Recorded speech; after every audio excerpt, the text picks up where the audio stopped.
Jibril netren dia pegah pada Nabi.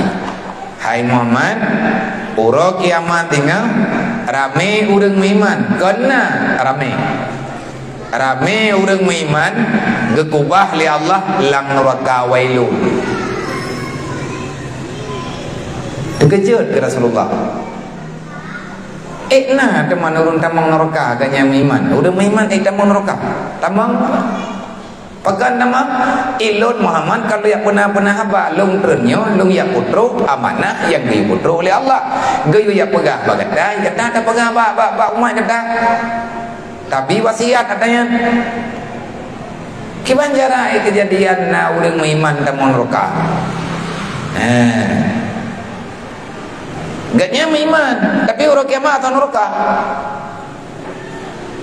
tahu tema urangnya Nabi tanya.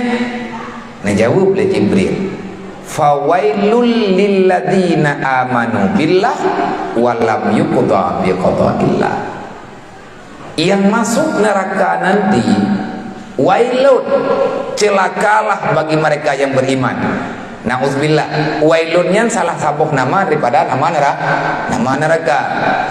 Wailul likulli humadatil lumadatil lilladzi jama'a malahu adada yahsabu anna malahu akhlada kalla la yumbadanna fil hutama. Sampai dengan Nabi